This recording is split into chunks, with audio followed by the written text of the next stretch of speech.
안녕하세요. 여러분들 귀한 사연 즐겁게 듣고 있는 30대 직장인이에요. 사실 결혼 전까지는 알지 못했던 채널인데, 저도 시집 가고 나서 이래저래 겪은 일이 많다 보니 다들 결혼하고 저처럼 사시는 건가 싶어 다른 기혼자분들 사시는 얘기가 궁금해지더라고요. 제 주변에는 결혼한 친구들이 그리 많지가 않아서 결혼하면서 생긴 여러 일들을 어디 털어놓을 때도 마땅치 않았는데, 여러분들 사연을 듣다 보니 비록 얼굴은 모르지만 비슷한 고민을 겪고 계신 동지분들을 만난 것 같아 공감이 참 많이 되었습니다. 아무리 가까운 사람이라고 생각했을지라도 그저 연애할 때와 결혼해서 한 집에서 같이 부대끼며 사는 건 정말 천지 차이더라고요. 지금 생각하면 참 부끄러운 말이지만 저는 제 남편에 대해서는 모르는 거라곤 하나도 없을 거라고 자신했거든요. 열 길 물속은 알아도 한 길 사람 속은 모른다는 얘기를 그때만 하더라도 참 우습게 생각했죠. 그래서 결혼 후에 남편에 대한 제 배신감이 더욱 클 수밖에 없었던 것 같습니다. 그깟 돈 몇 푼 때문에 어떻게 당신 남편한테 이렇게까지 매정하게 굴 수가 있어? 평생을 같이 할 사람한테 겨우 이 정도도 못해줘? 너야말로 그깟 돈 몇 푼이 없어서 네 마누라 등이나 처먹는 주제에 어디서 함부로 주둥이를 놀려? 너 같은 놈을 남편이랍시고 평생을 믿고 살 생각을 했다니 내가 아주 내 발등을 찍었지. 연애 때부터 돈돈 노래를 부를 때에도 그저 사는 게 힘들어서 그런 거려니 내가 사랑으로 보듬어주면 평생 서로 아껴가며 잘 살 수 있을 줄 알았지요. 사람은 고쳐 쓰는 게 아니라는 너무나도 당연한 진리를 고생을 온팡지고 하고 나서야 겨우 깨닫게 되었습니다. 뻔뻔한 남편놈에게 대일 만큼 되었지만 당한 만큼 제대로 갚아준 제 이야기. 이제부터 시작해볼게요. 저희 친정은 소위 말하는 좀 산다는 집입니다. 부모님 명의로 건물도 몇 채 소유하고 계시고 현금 자산도 꽤 되고요. 저랑 제 여동생도 강남 8학군에서 학교 나와서 수도권의 명문 사립대를 졸업했고요. 잘하면서 용돈이 부족하거나 갖고 싶은 걸 딱히 가져보지 못한 기억이 없어요. 환경이 이렇다 보니 주변 친구들도 사정이 다들 비슷하고요. 제 입으로 말하기는 좀 그렇지만 태어나면서부터 부모님 덕 쏠쏠하게 본 것만은 부정할 수가 없네요. 같은 대학 동기로 만난 남편은 저와는 자라온 환경이 정반대의 사람이었습니다. 남편은 소위 말하는 개천용이었으니까요. 없는 집안에서 가진 거라고는 똑똑한 머리밖에 없어서 학창시절 내내 죽어라 공부해서 명문대에 입학한 가난한 집의 유일한 자랑거리였죠. 비록 결과적으로는 둘 다 열심히 공부해 같은 학교에서 만난 입장이었지만 속내를 들여다보면 사실 같은 학교 다닌다는 걸 제외하고는 공통점이라고는 없는 사람이었습니다. 학교 다니면서도 내내 알바며 과외며 학과 행사에는 거의 참석을 못해서 동기들 사이에서도 겉돌았고요. 그때만 하더라도 편견도 없고 다소 철도 없었던 저는 제 나이대 친구가 저렇게 아등바등 열심히 사는 걸 본 적이 없어서 남편이 참 대단하게 느껴졌습니다. 처음부터 남편이 가난한 집안 사람이라 항상 쪼들리는 걸 알고 있었기 때문에 연애 시절 내내 가난한 데이트를 할 수밖에 없었어요. 하지만 거기에 불만은 없었습니다. 애초에 이 사람한테 무슨 덕 보려는 마음도 없었고 애써서 좋은 학교에 들어와서도 여전히 집안에 보태려고 눈코 뜰 새 없이 바쁜 사람이 제 곁에서라도 마음 편히 있었으면 했거든요. 마음에 여유가 없어서 그런지 돈 없다는 소리를 입에 달고 사는 남편이 그때만 하더라도 안쓰러운 마음이었어요. 저야 그런 마음이었다지만 귀한 딸 부족할 것 없이 잘 키워놓았더니 가난한 집 남자한테 빠져 정신을 못 차리는 저를 보고 저희 친정 부모님 걱정이 이만저만이 아니셨어요. 왜 안 그러셨겠어요? 지금이야 저도 조금은 세상 돌아가는 이치를 깨달아 사람은 서로 비슷한 사람끼리 만나야 한다는 어른들 말씀을 이해하지만 그때만 하더라도 사람을 조건으로만 평가하고 정말 진정성 있는 마음은 우습게 여기는 말이라고 생각해 치기 어린 마음에 반감만 커가고 있었죠. 너 그 사람 꼭 만나야겠어? 너 개천용이 왜 무서운 줄 알아?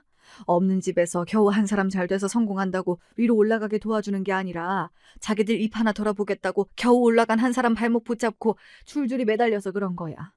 까딱 잘못하다간 같이 잘 사는 게 아니라 옆에 있는 너까지 도로 개천으로 끌려 들어갈 판이라고. 정신 좀 차려 이거사. 지금 와서 돌이켜보면 친정엄마 말이 틀린 것 하나 없었는데 그때는 그 말이 왜 그렇게나 듣기 싫었는지요. 거기다 저희 엄마도 부잣집 딸로 태어나 있는 집 자식인 저희 아빠 만나 결혼해 살면서 돈 걱정이라고는 평생 해본 적이 없는 사람이었습니다. 그런 사람이 자기가 겪어본 적도 없는 환경에서 열심히 산 것밖에는 한 일이 없는 남편을 깎아내리는 게 부당하다고 생각했어요. 남편이라고 저런 집에서 태어나고 싶어 태어난 게 아닌데 그게 저런 소리까지 들어야 할 일인가 싶기도 했고요. 이제 와서 생각해보면 차라리 철없는 딸내미의 풋내기 사랑잼으로 여기고 두셨으면 그렇게 좀 만나다 헤어졌을지도 모르겠어요. 저도 머리 굵어지며 느끼는 바가 있으니 자연히 그리 되었을지도 모르는 일인데 딸 걱정에 저희 친정 부모님이 너무 성급하셨던 것도 같아요. 이건 역시 결국 제 선택을 말려주지 못하셨다고 괜히 저희 부모님께 책임을 전가하는 일이었겠지만요. 그때는 저리 제 남편을 못마땅해 하시는 부모님마저 저희 사랑을 완성하기 위한 작은 장애물 정도로 여겼습니다. 결국 제 고집을 꺾지 못하고 남편과의 결혼을 준비하면서도 여전히 저희 친정부모님은 남편을 마음에 차지 않아 하셨습니다.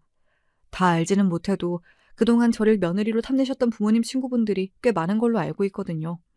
그 중에 아무나 하나 골라 잡아도 남편 환경과는 비교도 되지 않을 터였습니다. 부모님 속이 쓰라린 거야 어쩔 수가 없었겠죠. 반면 생각지도 못하게 부유한 집 딸을 며느리로 맡게 된 시댁 반응은 저희 친정하고는 사뭇 달랐습니다. 우리 진우가 우리 분에 넘치는 자식이어서 부모라고 해준 게 없어 내 마음에 걸렸어요. 그런데 그렇게 고생해서 좋은 학교, 좋은 직장에 떡하니 붙더니 이리 훌륭한 집 자제를 짝이라고 데려오니 내가 몸둘 바를 모르겠습니다. 시아버지 되실 분은 남편 고등학교 때 돌아가셨다고 이미 들은 바가 있었고 홀로 남은 시어머니께서 제게 송구하다는 듯 연신 고개를 조아리셨습니다. 괜히 형편에 맞지 않는 부잣집 딸이라고 대놓고 불편해하는 것보다야 그 편이 나을지도 모르겠으나 사실 처음 만날 때부터 시어머니에 대한 감정이 썩 좋지만은 않았습니다. 남편이 대학 다니는 내내 자기 가족 부양하겠다고 얼마나 고생을 했는지 옆에서 지켜봐온 세월이 있으니까요. 남편 말로는 2살 터울의 여동생이 하나 있었고 시아버지께서 돌아가신 이후로는 남편이 시댁의 실질적 가장으로서 생계를 책임지고 있었습니다. 하지만 그래봤자 당시 남편도 고작 고등학생이었어요. 남편 말로는 어머니가 몸이 약하셔서 일 다니기가 힘들어 그랬다고는 하지만 막상 직접 만나 뵙게 된 시어머니가 그렇게 특출나게 몸이 약하신 것 같지도 않았습니다. 어린 아들은 한 푼이라도 더 벌어 집에 보태겠다고 그렇게 용을 썼는데 자식을 둘이나 뒀다는 사람이 남편 먼저 보냈다는 자기 연민에 빠져 제대로 된 일자리조차 구하지 않고 어린 아들에게 의지했다는 게 제 상식으로는 이해가 가질 않았습니다. 처한 상황이야 안타깝기 그지없으나 어찌되었든 아직 미성년자인 자식이 둘이나 있으면 하다못해 당장 집 앞 식당이라도 나가 일해서 가족을 부양하는 게 맞지 않나요? 본인이라고 어디 여자 혼자 몸으로 자식들 건사하기가 쉬우셨겠어? 아버지 그리 가시고 나서 뒤따라가시지 않은 것만으로도 난 우리 엄마한테 고마워. 자기도 정말 대단하다. 그때 자기도 어렸잖아. 가장 노릇할 나이는 절대 아니었는데 어린 나이에 가족들 건사하겠다고 어떻게 그렇게까지 했는지 모르겠어. 그렇게 살고 싶어 사는 사람이 어디 있겠어. 상황이 그러니 하기 싫어도 할 수밖에 없는 거지. 덤덤하게 말하는 남편이 동갑내기임에도 불구하고 저보다 한참 어른처럼 느껴졌습니다. 그동안에야 애인이라고 해도 결국 가족은 아니니 고생하는 걸 지켜볼 수밖에 없었으나 저랑 결혼하고 나서는 그동안 없이 산 서름 싹 씻고 살 수 있도록 잘해주리라 다짐했습니다. 남편도 저도 대학 졸업 후에 대기업에 입사해 일을 하고 있었으나 결혼할 때 남편 수중에 있는 돈이라고는 한 푼도 없었어요. 버는 족족 다 시댁으로 들어갔으니 남은 돈이 있을 리 만무했지요.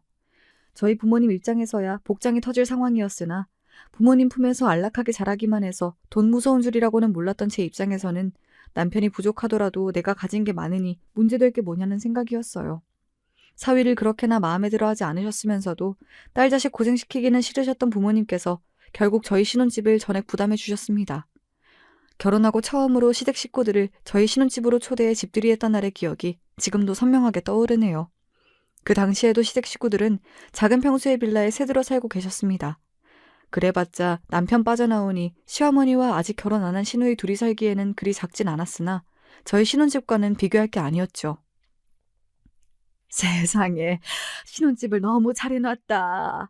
우리 아들 이런 데서 신혼살림을 다 살게 되고 내가 감개무량해 눈물이 다 나올 지경이다. 오빠 좋겠다. 나도 이런 집에서 살고 싶어. 그야말로 갖은 궁상을 다 떠는 시어머니와 시누이였습니다.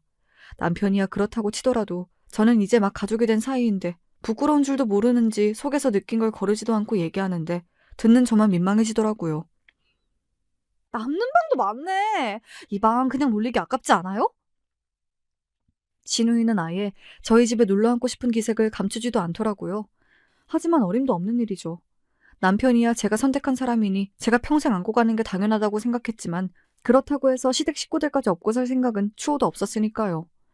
시어머니와 마찬가지로 시누이도 고등학교 졸업해서 전문대 다니면서도 제 오빠한테 따박따박 용돈 타 쓴 걸로 알고 있다 보니 곱게 보이지 않았습니다.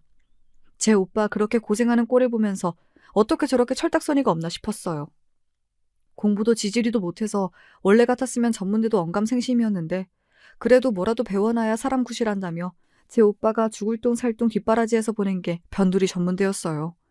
한마디로 제 남편 등골 빼먹는 걸 아주 당연하게 생각하는 시누이였으니 제 눈에 예뻐 보일 턱이 없었죠. 설사 제가 시누이를 저희 신혼집에 데리고 살 용의가 있다고 하더라도 저희 친정 부모님 들으시면 그야말로 입에 개거품 물고 쓰러질 소리였습니다.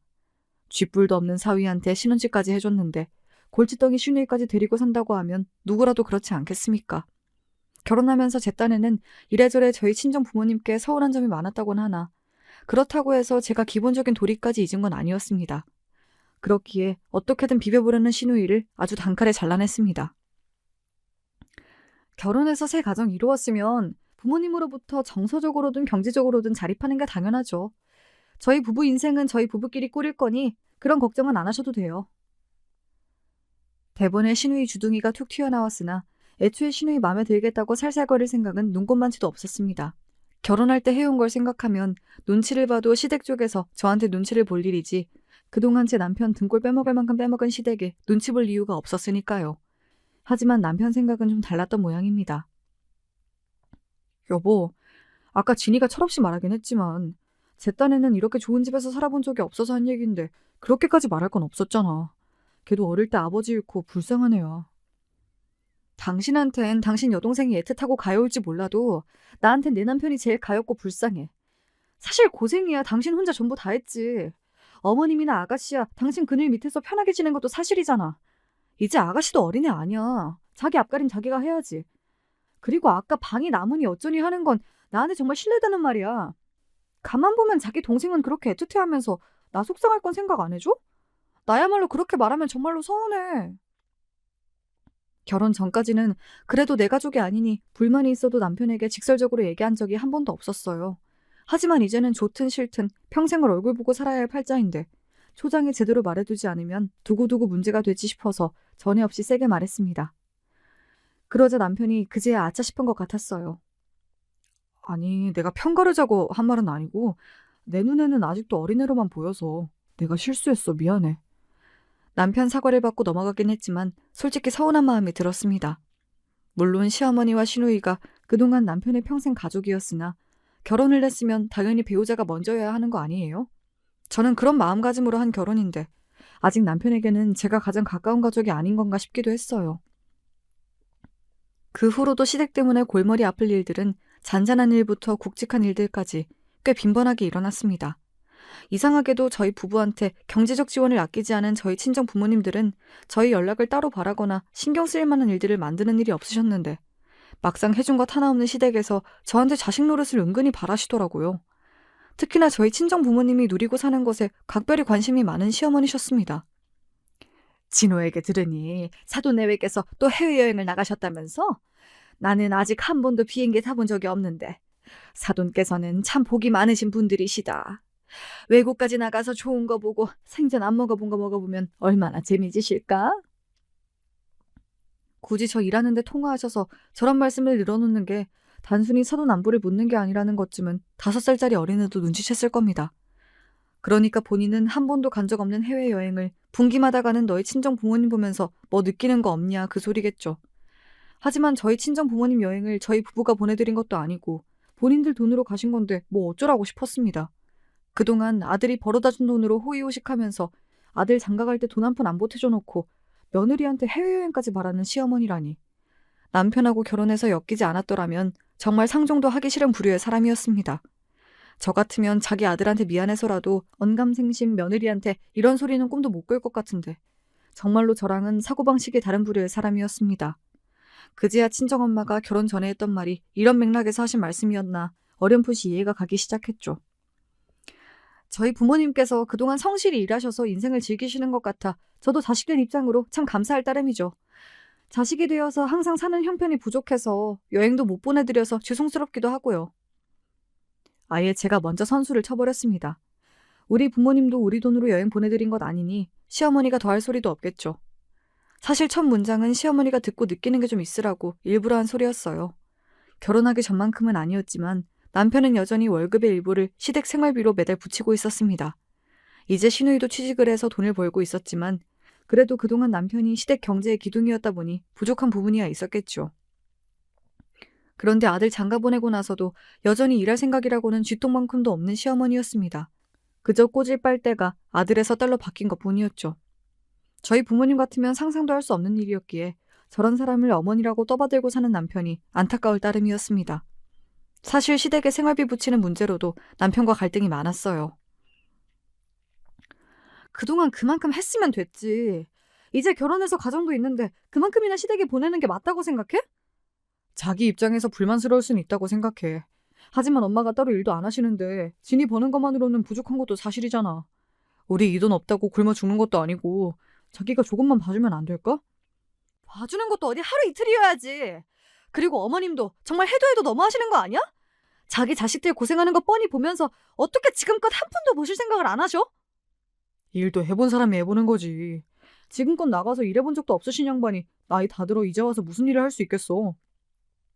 세상에 돈 버는 거 쉬운 사람은 아무도 없어.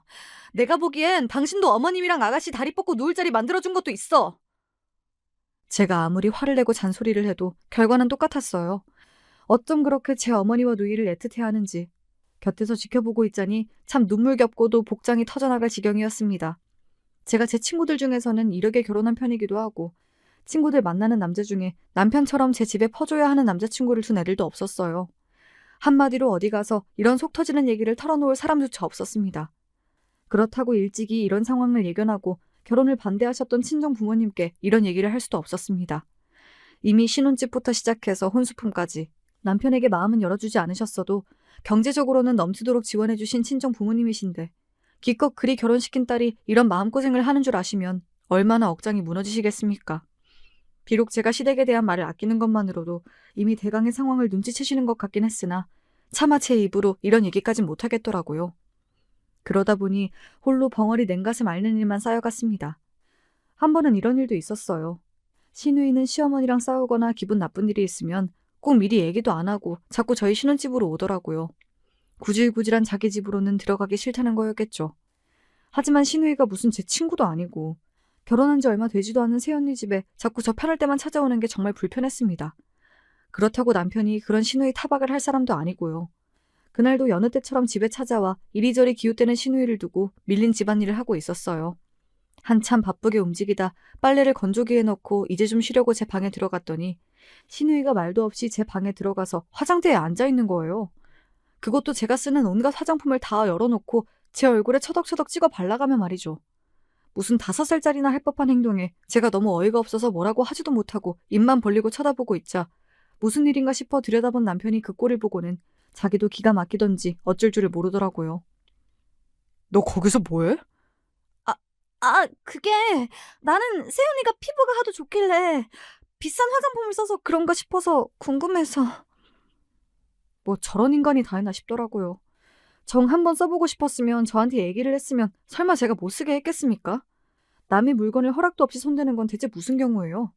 제 표정이 싹 굳어버리자 시누이가 눈치를 보더니 슬금슬금 방 밖으로 나갔습니다.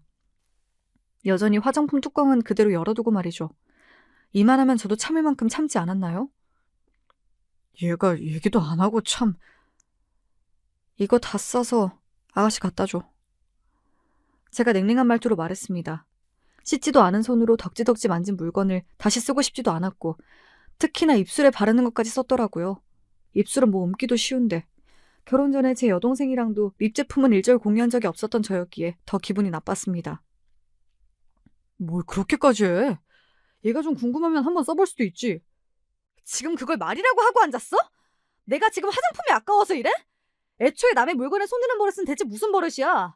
오빠가 돼서 동생이 잘못을 했으면 따끔하게 한마디 해도 모자랄 판에 이 꼴을 보고도 아가씨 편을 들고 있어? 당신 도대체 생각이 있는 사람이야 없는 사람이야? 지금 이게 뭐가 잘못된 건지 내가 말을 해줘야 알겠어? 정말이지 화를 더는 누를 수가 없더라고요. 이 상황에서 어떻게 제가 아니라 자기 여동생 편을 들 수가 있어요. 잘못을 누가 했는데요. 이쯤 되니 남편한테 제가 정말 가족이긴 한 건가 싶어 서러운 기분까지 올라왔습니다. 그 와중에도 신우이가 밖에서 들을까 어쩔 줄을 몰라 하는 남편 꼴을 보고 있자니 전부 꼴 보기 싫더라고요.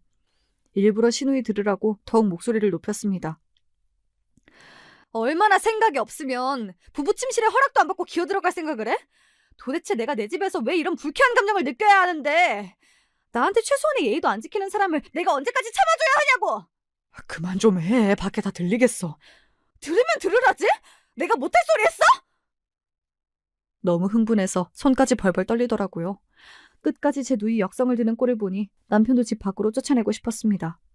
남편 코앞에서 방문을 쾅 닫아버리는 게 고작 제가 할 수 있는 일의 전부라고 생각하니 분하고 억울했습니다. 그러고 나서는 저도 염치라는 게 있는 모양인지 한동안 신우이가 코빼기도 안 보이더라고요. 꼴 보기 싫은 얼굴 안 보이니 차라리 다행이다 싶었습니다. 물론 그 밉살 맞은 성격에 가만히 있을 신우이는 아니었으니 당연히 그날 일이 시어머니 귀에도 들어갔겠죠. 전화로 제 타박을 하는 소리에 참고 있을 전 아니었습니다. 아니, 그거 뭐 얼마나 한다고 애를 그렇게나 무안을 줘.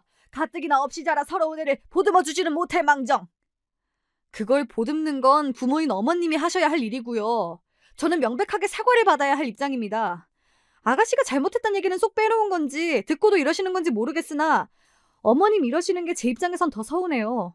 더 하실 말씀 없으시면 이만 끊겠습니다. 축소는 했을지 모르나 저가 잘못한 걸 설명하지 않으면 제가 왜 화를 냈는지 얘기할 수가 없을 텐데 시어머니가 모를 리가 없었죠. 어미나 딸 자식이나 참 똑같은 인간들이라는 생각이 들었습니다. 예전에는 자기 어머니, 여동생 고생 안 시키겠다고 고생을 자처하는 남편이 안쓰럽고 대단하다는 생각뿐이었으나 이 정도로 저 인간들을 겪어보고 나니 남편이 그저 호구라는 생각을 지우기 힘들더군요.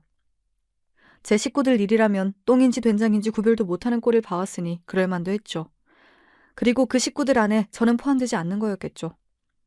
처음에는 있는 집 딸이랑 결혼해서 신혼집도 받아오는 걸 봤으니 시어머니도 저한테서 뭔가 얻어낼 게 있지 않을까 싶어 잠깐은 눈치를 본 모양이었습니다.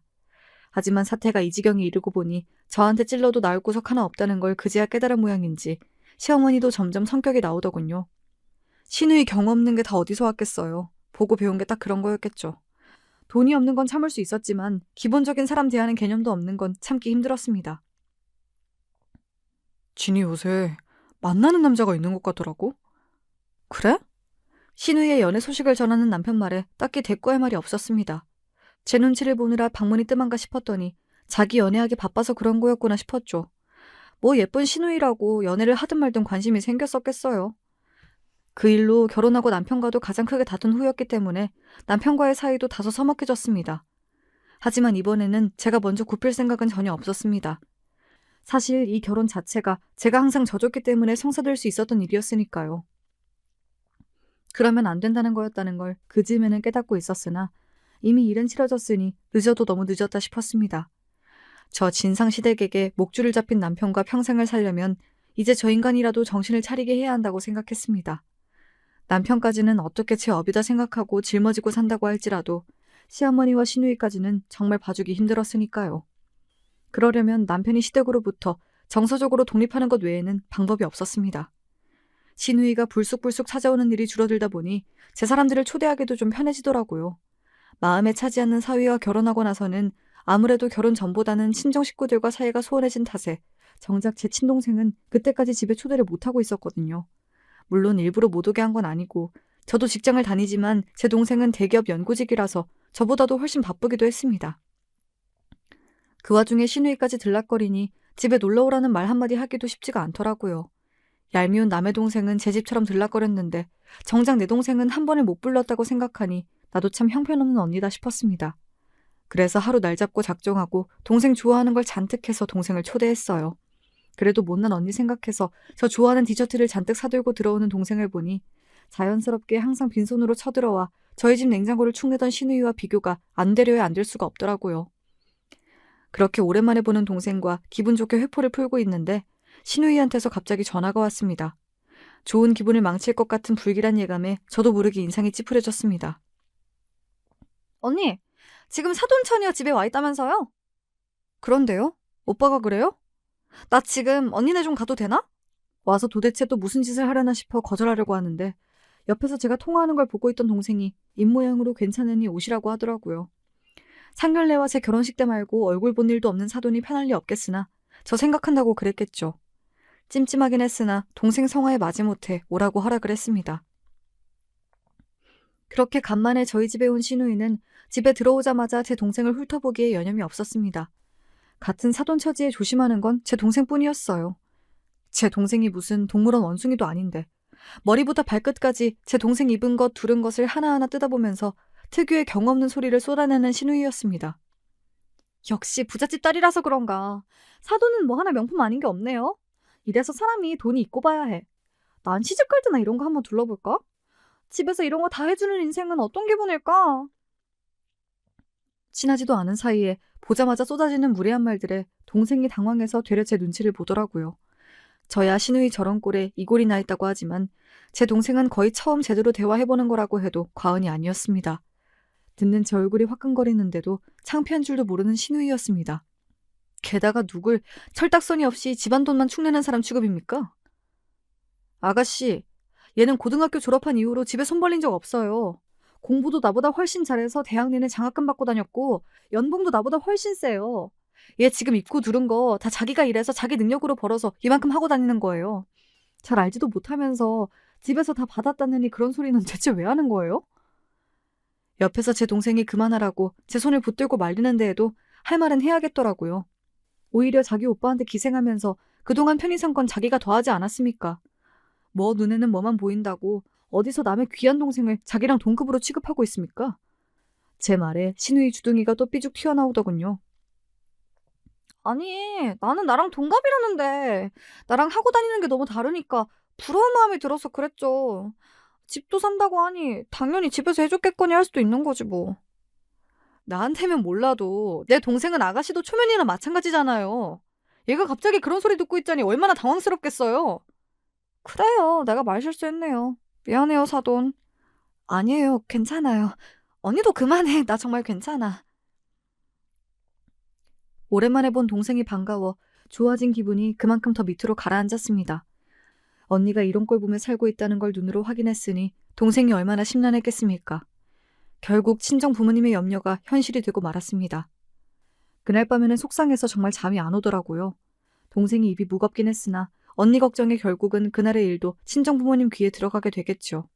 그렇게 자기는 다르다느니 잘난 척을 있는 대로 해가며 없는 집구석에 시집을 갔는데 신혼집이며 혼수며 바리바리 해주셨는데도 제대로 된 대접도 못 받고 살고 있는 걸 전해 들으실 친정 부모님을 생각하니 너무 속이 상했습니다. 불효녀도 이런 불효녀가 다 있을까요? 옆에서 세상 편하게 자고 있는 남편 코를 비틀어버리고 싶었습니다. 따지고 보면 제 놈이 팔자에도 없는 이런 좋은 집에서 호사를 누리는 것도 다 제 부모님 덕분인데 감히 내 앞에서 개념 없는 제 본가 식구들만 싸고 들면서 정작 받은 건 많은 제 부모님한테는 살거운 말 한마디 한 적 없는 남편놈이 괘씸해서 속이 부글부글 끓었습니다. 그래서 며칠 지나지 않아 부동산으로부터 뜻밖의 연락을 받게 되었을 때에는 정말이지 꼭지가 돌아버리는 줄 알았습니다. 한창 바쁘게 일하느라 대충 전화를 받느라 처음에는 부동산인 줄도 몰랐어요. 안녕하세요. 다름이 아니라 지금 사시는 집 담보대출이 들어갔다고 해서 확인차 연락드렸어요. 네? 담보대출이요?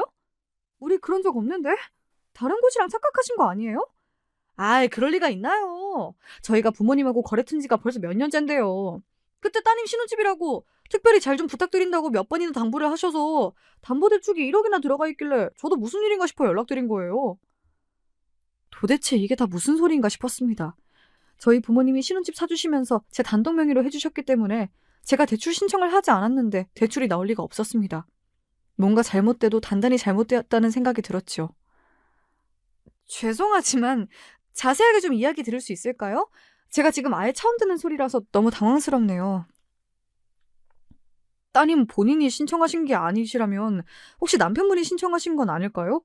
간혹가다 배우자 명의로 된 부동산을 상의 없이 처리하는 경우도 있어서요.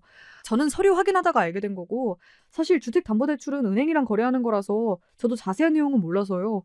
혹시나 싶어 연락을 드린 건데 모르고 계셨나 보네요. 부동산 관계자분 입에서 남편이라는 단어가 나온 순간부터 손이 덜덜 떨렸습니다. 경황이 없는 와중이라 생각이 온전히 정리되진 않았으나 그분 말씀에 일리가 있었으니까요. 설마 제 친정 부모님이 저한테 말씀도 안 하시고 제게 양도하신 저희 신혼집에 대출을 걸 리가 없으셨으니까요. 저희 친정이 겨우 그 정도 돈이 없어서 자식에게 준 집에 담보대출 받을 형편이 아니잖아요. 그럼 남은 게 누구겠습니까? 제 집에 살면서 제 명의나 인감에 손댈 수 있는 유일한 사람인 남편 아니겠습니까? 머리로는 그렇게 정리가 되면서도 설마 그 인간이 나한테 그런 짓까지 할까 싶어 심장이 불안하게 쿵쿵댔습니다. 하던 일을 내버려두고 자리를 박차고 나가면서 남편에게 전화를 걸었습니다. 근무 시간이라 그런가 한참 연결이 안 되어도 아랑곳하지 않고 계속해서 전화를 걸자 마침내 남편과 통화 연결에 성공했습니다. 일하는 거 뻔히 알면서 이 시간에 무슨 일이야? 당신 내 집에 주택담보대출 받았어? 남편이 대꾸를 안 하더라고요. 하지만 그 침묵이 제겐 대답이나 다름없었습니다. 지금은 근무 시간이잖아. 집에 가서 얘기해. 제가 미처 답하기도 전에 전화가 뚝 끊어졌어요. 감히 나한테 이따위 짓을 해놓고도 제멋대로 전화를 끄는 남편에 대한 분노로 머리가 터질 것 같았습니다. 남편은 퇴근 이후를 말했으나 부동산 전화를 받은 순간부터 제 머릿속에는 그 일 외에 아무것도 입력이 되질 않았습니다. 결국 조퇴하고 집으로 가는 길에 친정 엄마한테서 전화가 왔어요. 부동산에서 소식 들었니? 입이 10개라도 엄마한테 할 말이 없어서 차마 입도 못 대고 있자 엄마가 그러시더군요. 오늘 가서 잘 한번 얘기해봐. 당황했다고 할 말 못하고 그러지 말고 생각 정리 잘해서. 마치 제 마음을 읽은 듯 말씀하시는 엄마였어요. 아무리 한동안 사이가 소원했다 한들 저를 세상에서 가장 잘 아는 사람이 바로 엄마셨죠. 엄마 목소리를 들으니 대출 문제로 놀란 가슴에 그동안 시댁 때문에 했던 마음고생까지 한꺼번에 쏟아지는 것 같아 그만 울컥했습니다. 하지만 아직 할 일이 많이 남아있었죠. 엄마의 한마디에 흥분한 마음을 가라앉히고 제가 해야 할 일들에 대해서 차가운 마음으로 다시 한번 생각해 보았습니다. 남편은 제 퇴근 시간보다도 두어 시간은 더 늦게 들어왔습니다.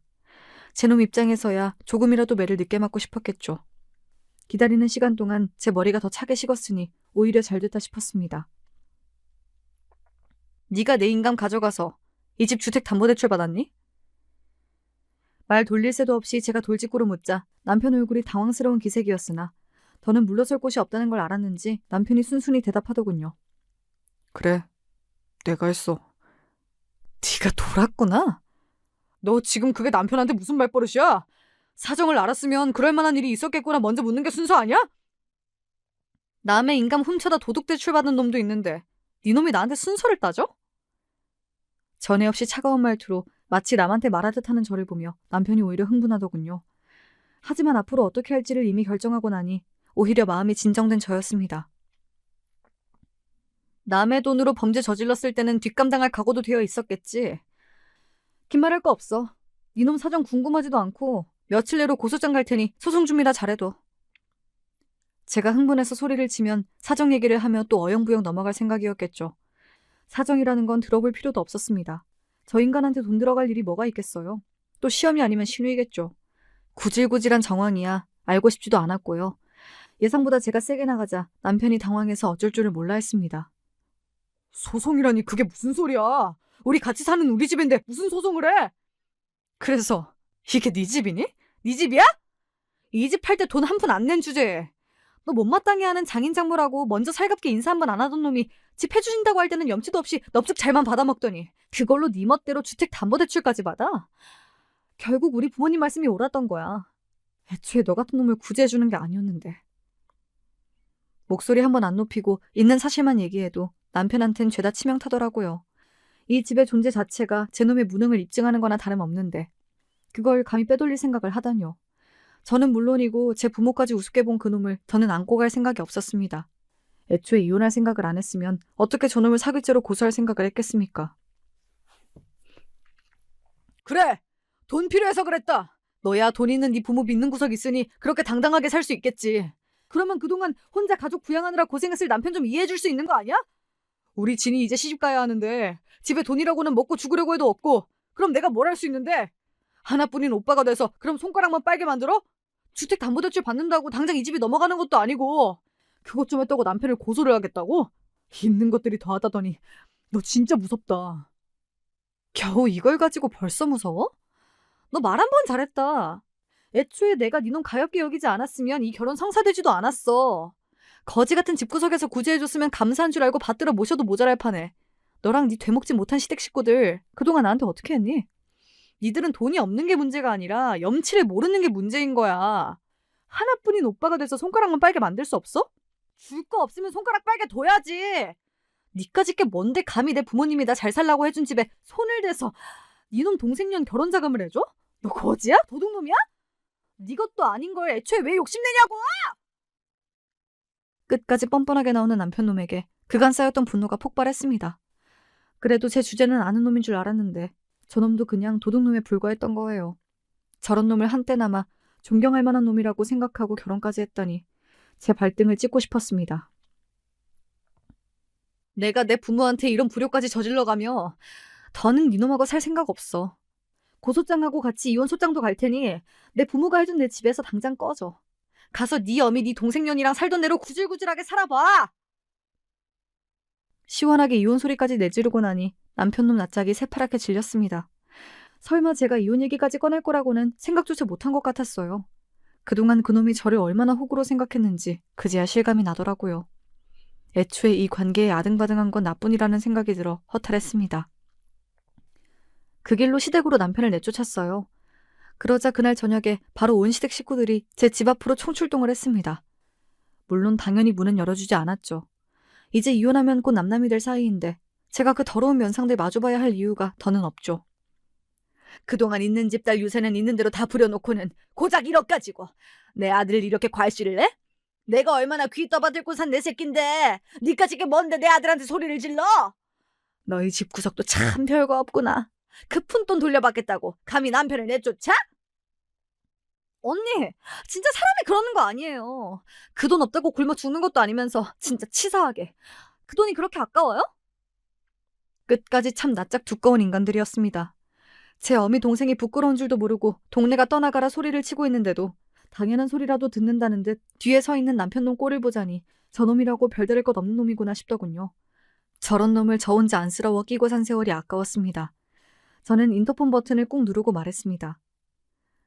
도둑놈의 새끼들 주제에 창피한 줄도 모르고 주둥이 놀리는 건 참 여전하구나. 니들 같은 거지 새끼들 때문에 없이 살면서도 열심히 사는 사람들까지 싸잡아서 욕먹는 거야. 남 가진 게 탐이 나면 열심히 일해 벌 생각을 해야지. 남의 등에 빨대 꽂아 기생하는 주제에 창피한 줄도 모르고 그동안 팔자에도 없이 주제에 넘치는 내 덕에 호사 누린 줄도 모르고 뭐 내가 돈 가진 유세를 해? 뭘 몰라도 한참 모르는구나. 돈 가진 유세가 어떤 건지 앞으로 톡톡히 보여줄 테니까 가족끼리 나란히 깜빵 갈 준비나 해.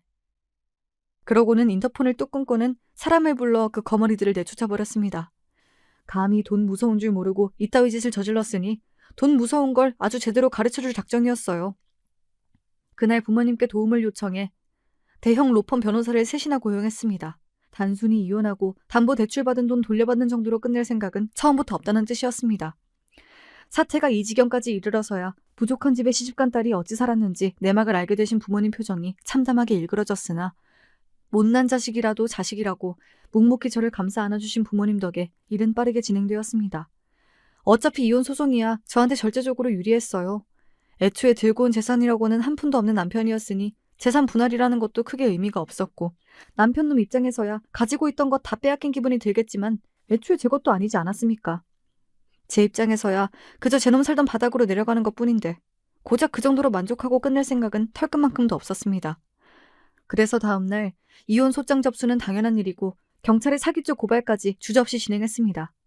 애초에 집 명의가 제 단독 명의였기에 혐의 입증이 명백했습니다. 사실 결혼할 때는 끝까지 사위에게 곁을 주시지 않는 것 같아 조금 서운했는데 여기에서도 친정부모님의 선견지명이 빛이 났습니다.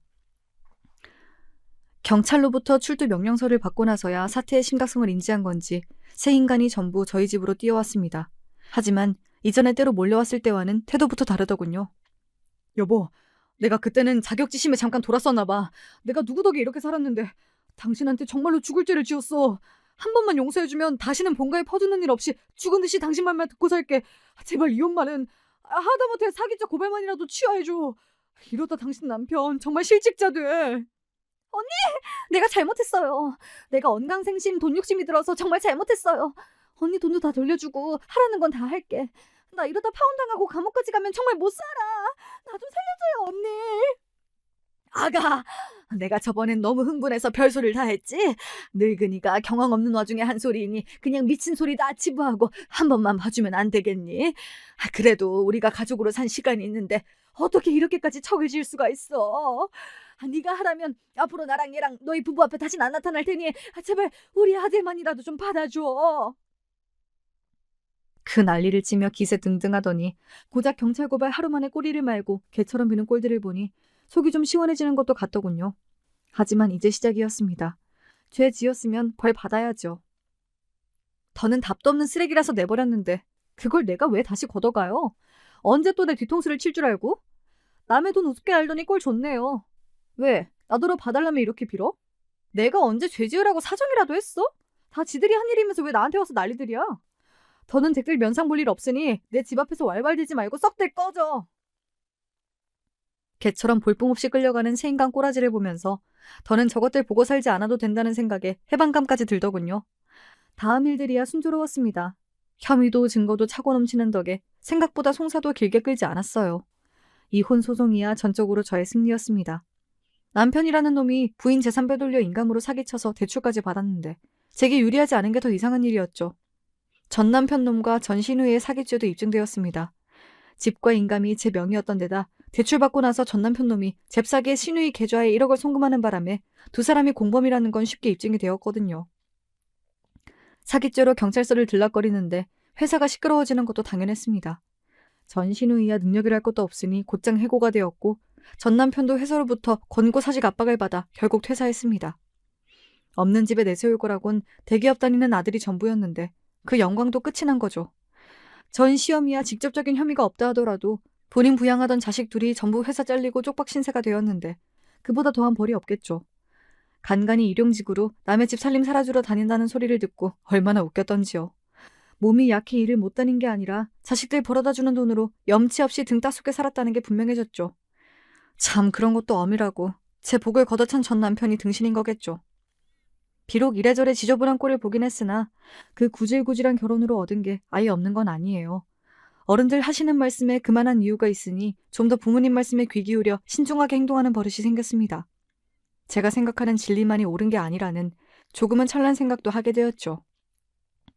지금은 스트레스 받을 일 없이 저 살고 싶은 대로 사니 마음도 많이 안정되었습니다. 비록 아예 겪지 않았다면 좋았을 일이나 어차피 지나간 일은 돌이킬 수도 없으니 이를 반면교사 삼아 조금 더 나은 저로 살고자 합니다. 창피해서 친구들에게도 다 얘기할 수 없었던 사연을 털어놓으니 좀 시원해지네요. 이런 말을 할 수 있는 이곳 채널이 있어 참 다행이에요. 제 이야기 들어주신 여러분들 모두 감사드립니다.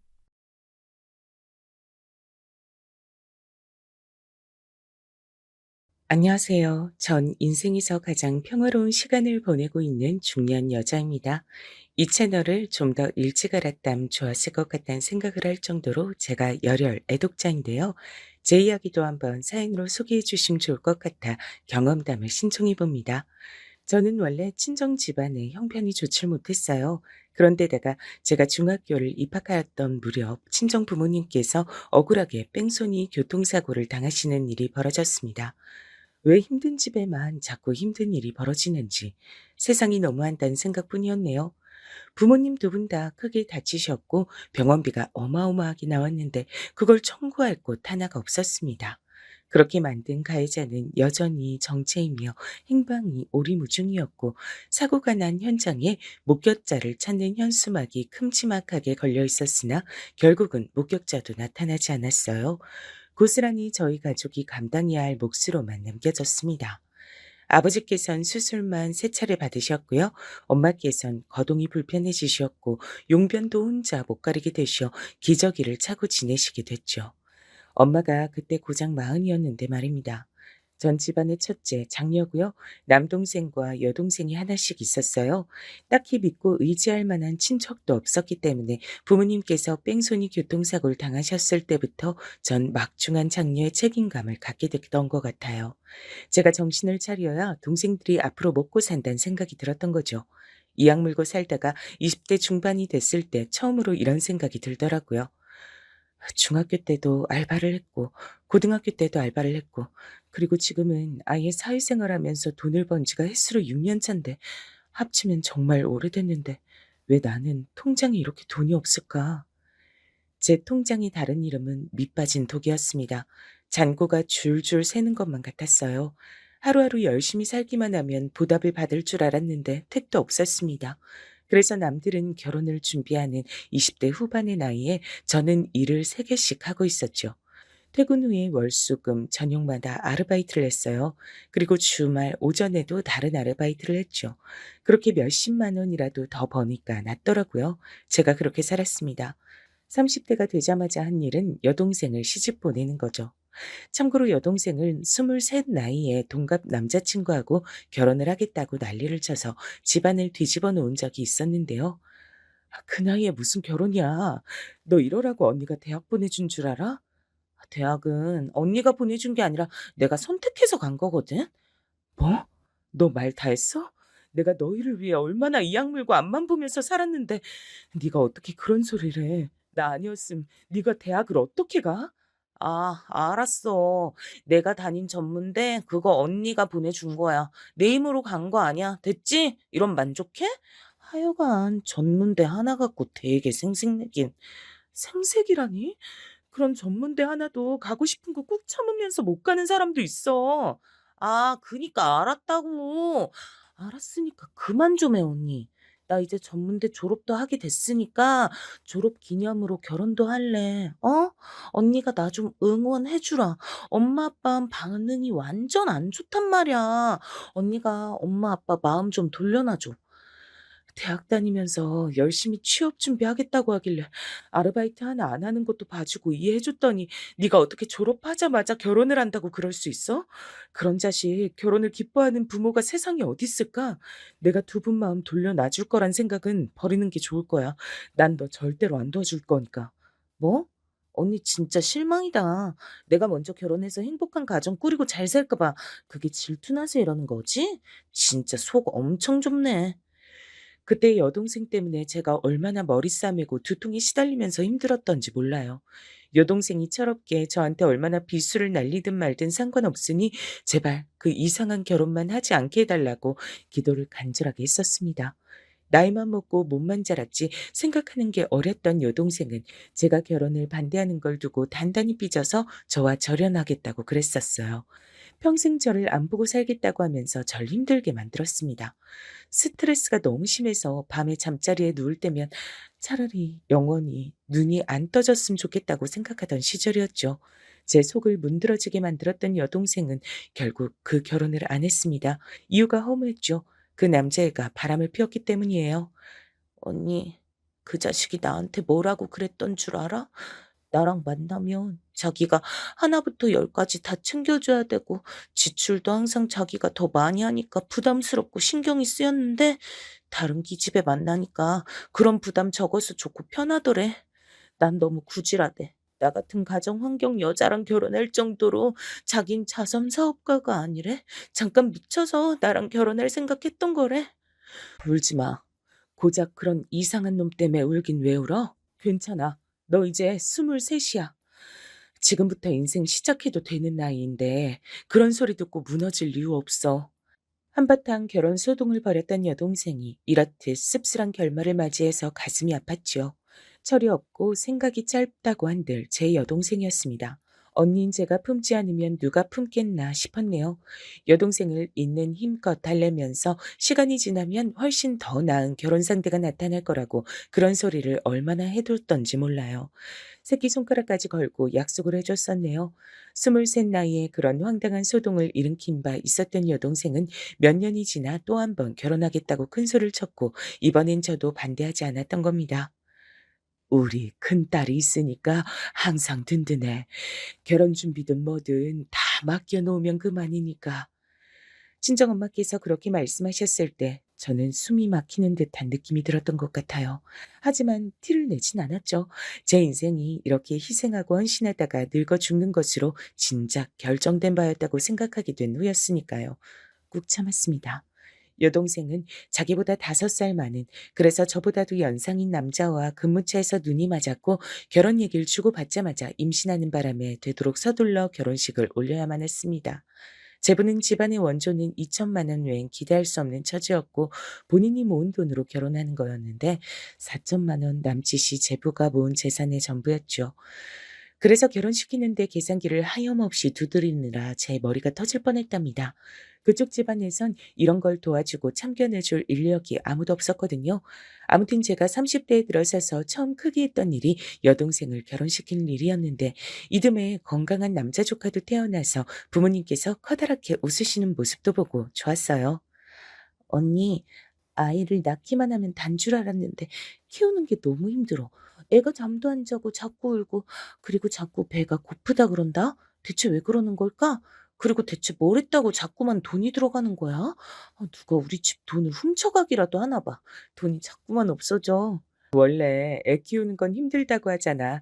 체력도 많이 들고 돈은 더 많이 들지. 오죽하면 애 하나 낳아 키우는 게 억소리 난다고 할까. 원래 돈 많이 드는 게 맞아. 여동생에게 저는 언니라기보단 엄마에 가까운 존재였던 것 같아요. 친정엄마께서 교통사고 이후 거동이 불편해지시고 기저귀 생활을 하시게 됐을 때부터 예견된 바였던 듯 싶네요. 혹시 남동생이나마 일찍 철이 들고 어른스럽게 굴 줄 아는 녀석이었다면 좋았을 것 같은데 애석하게도 남동생은 여동생과는 조금 다른 결을 선보이며 제 속을 문드러지게 하는 녀석이었습니다. 고등학교 때 자퇴를 했어요. 부모님께서 당연히 뒤집어지셔서 결사반대를 하셨고 제가 눈물로 호소까지 했었지만 소용없었습니다. 고등학교 졸업장만큼 의미 없고 쓸모없는 게 세상에 또 있을까? 일단 적성에도 안 맞는 공부를 하느니 내가 좋아하는 걸 찾아 내 성공에 일찍부터 투자하는 편이 훨씬 낫지 않겠어? 우선은 작은 일부터 하면서 돈을 모으는 걸로 시작하면 돼. 남동생이 근거 없는 자신감에 가득 차서 그런 소리를 했을 때 전 절대로 네 생각대로 안 된다며 맞섰습니다. 허무맹랑한 소리라고 제가 분명히 그렇게 일러줬어요. 그러나 남동생은 고집을 꺾지 않았고 결국은 자퇴의 길을 걸으며 제 심장을 벼랑 끝으로 내몰았습니다. 하나뿐인 아들이랍시고 남동생에게 은근한 기대를 걸고 계시던 부모님의 마음을 전 알고 있었기 때문이에요. 그런 기대를 남동생은 다 꺾고 짓밟아 놨죠. 자신만만해하던 모습은 자퇴 이후 겨우 반년도 채 가지 못했습니다. 세상이 얼마나 냉정하고 냉혹한데요. 남동생이 막연히 그리던 멋진 일상은 찾아오질 않죠. 결국 남동생은 괜한 짓으로 시간만 버린 채 자기 친구들이 대학 생활을 할 때 고등학교 검정고시를 쳤습니다. 20대 중반이 되도록 남동생은 뚜렷하게 하고 싶은 것도 잘하는 것도 전혀 없었고요. 진득하게 뭘 붙어서 하지도 못했습니다. 무엇이든 금방 실증을 내곤 했죠. 끈기가 없었습니다. 그래서 전 동생들이 둘 다 그 모양이었던지라 한 번을 쉼없이 일을 했음에도 항상 돈이 없었던 겁니다. 여동생의 출산 이후 아버지께선 제가 아는 한 난생 처음으로 남동생의 뺨을 때리셨습니다. 너는 조카가 태어났는데도 정신을 못 차려? 언제까지 이렇게 살 거야? 애비가 못났다고 해서 네가 똑같이 보고 배우기만 하면 어떡하란 거냐? 너는 네 젊음이 그 청춘이 아깝지도 않아? 저는 하루하루 잘 지내고 있는데 왜 또 괜히 이러세요? 이젠 하다하다 절 때리는 거예요? 아버진 그냥 제가 마음에 안 드시는 거 아니냐고요? 이 못난 놈아, 애빌 보고 배울 게 없거든. 네 눈알 봐라. 너같이 덜 떨어진 동생 녀석 때문에 지금까지 뭘 어쩌고 있는지 네 눈알 한번 보라고 이거사. 남동생은 제가 거론되자 차마 할 말이 없는지 입을 다물었습니다. 맞은 뺨보다도 부끄러움과 민망함에 달아온 귀가 더 빨갛게 보이더라고요. 남동생은 얼마 뒤 숙식이 제공되는 공장으로 들어갔어요. 조카의 양말 값이라도 벌어겠다고 하면서 그런 말을 남기곤 공장 생활을 시작했는데 그 변화에 부모님께선 우셨습니다. 하지만 가장 기뻤던 건 저였죠. 그토록 오래 제 속을 타들어가게 만든 남동생이었지만 제가 먼저 그 손을 놓을 수가 없어서 한숨만 쉬며 희생하던 나날이었는데 드디어 뭔가 변화가 생긴 참이었습니다. 이때 제 나이가 이미 30대 중반이었습니다. 저는 30대 중반에 이르러서야 잠시 멈춰서서 하늘을 올려다볼 수 있었던 거예요. 하늘을 올려다본 다음엔 스스로에게 말했죠. 이제 잠시 쉬었으니 앞으로 더 열심히 달리자, 열심히 일을 하자, 이렇게 다짐했습니다. 여전히도 전 가장이었기 때문입니다. 부모님께서 또 건강 문제를 겪기라도 하시면 큰 돈이 훅훅 빠지는 것이었기에 항상 대비가 되어 있어야만 했어요. 쉬지 않고 또 돈을 벌며 지냈죠. 조카에게 들어가는 돈까지 이젠 따로 필요했기에 숨만 쉬어도 돈이 다 빠져나가는 기분이었습니다. 그래도 제 가족을 위하는 거니까 애써 보람을 느꼈죠. 남동생은 공장에 고참이 소개해준 여자 만난 지 얼마 되지 않아 결혼했습니다. 둘은 동갑내기였어요. 제 옳게 되는 사람이 금세 임신을 하는 바람에 결혼을 서두른 것이라 여동생 때와 비슷한 점이 많았습니다. 확연히 달랐던 점은 올케가 자기 집안이 비록 넉넉진 못해도 신혼집으로 쓸 작은 집을 가지고 있었단 점이에요. 그곳에서 남동생과 생활을 시작했죠. 그것만으로도 전 너무나 감사했네요. 태어난 아이는 또 남자 조카였답니다. 올케는 자기 집안에 손을 빌려 육아를 했기 때문에 제가 고단할 일이 적었어요.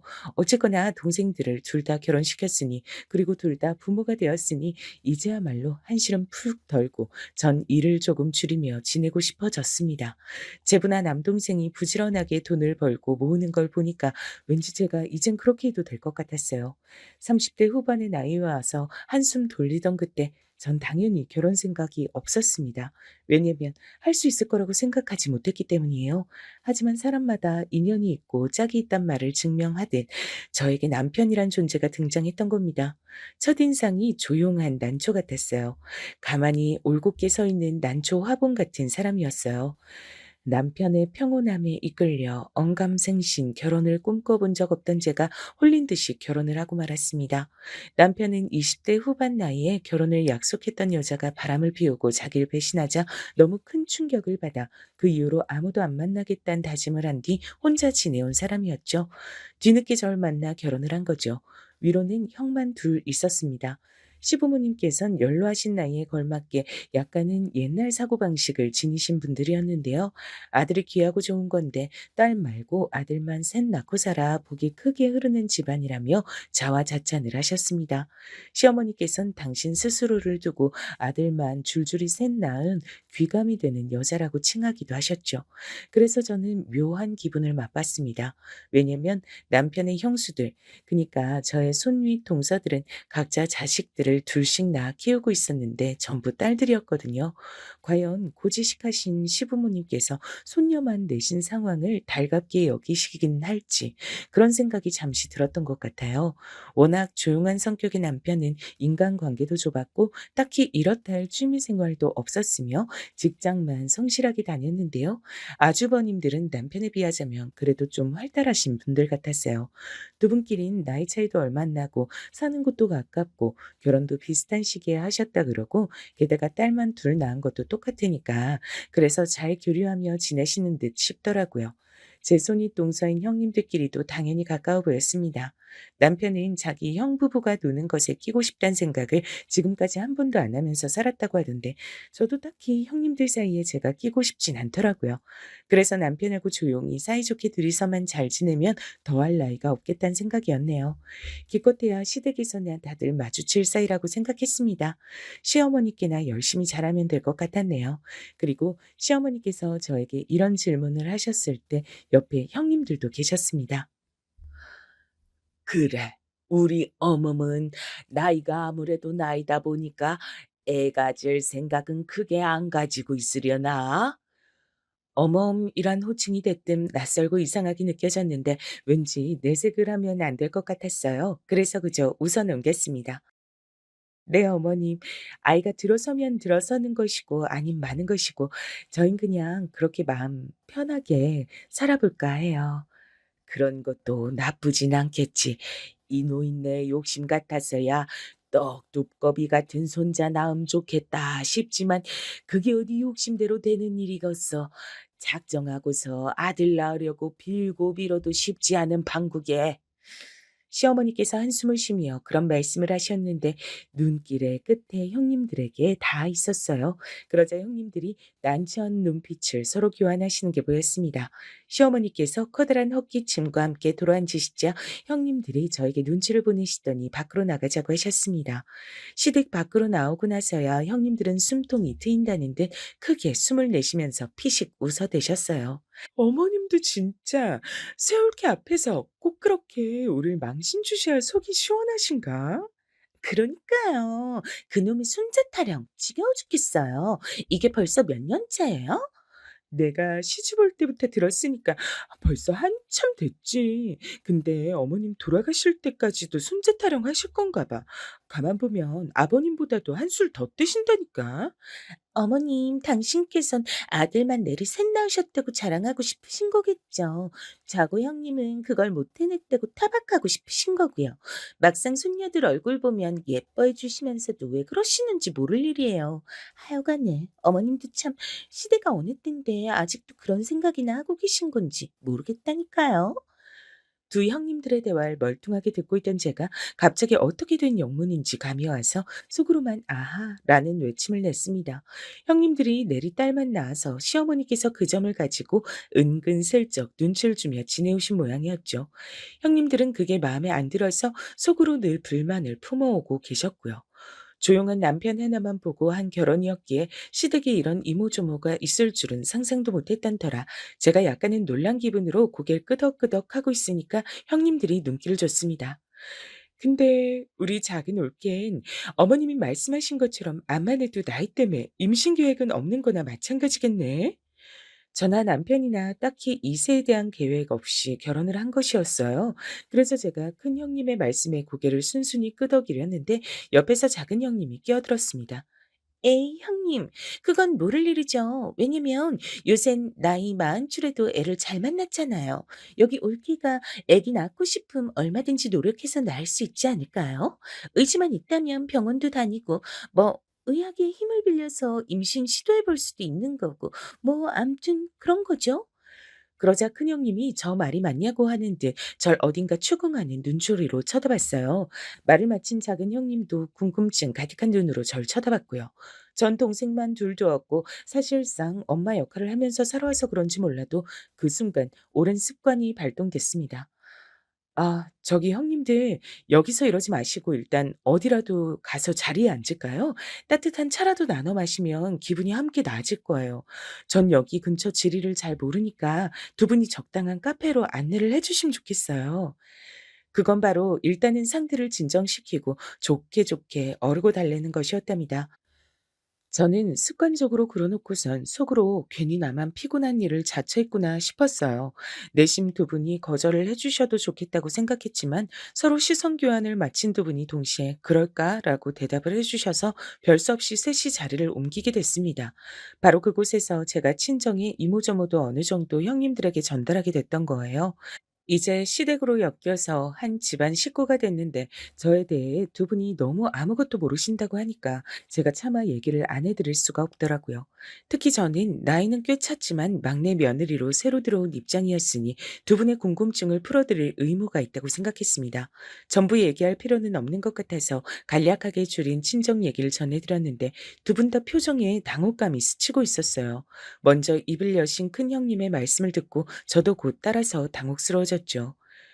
작은 울기가 결혼식도 생략하고 식당에서 밥이나 먹고 치우길래 여자 인생이 결혼식이란 행사가 얼마나 중요한데 어쩜 저럴 수 있을까 싶어서 늦은 나이에 결혼하는 게 너무 창피해서 저러나 아님 한 번 다녀왔던 전적이 있어서 이젠 결혼에 시큰둥해서 저러나 내심 궁금했었거든. 네? 아, 아니에요. 창피하다고 생각 안 해 봤고 한 번 다녀온 경험도 없어요. 그런 큰 오해를 하고 계셨군요. 오해하는 것도 무리는 아니었지. 왜냐면 작은 서방님이 워낙 입도 무겁고 자기 얘기도 안 하고 겉도는 성격이고 그러다 보니까 그쪽에다 물어볼 수도 없고 아버님 어머님도 딱히 작은 올케에 대해 아는 거 없다 그러시고 그래서 알아서 추측을 하는 수밖에 없었는데 그게 다 틀린 오해였고 사실은 작은 올케가 그저 찢어지게 가난한 집구석이란 이유가 전부였구나.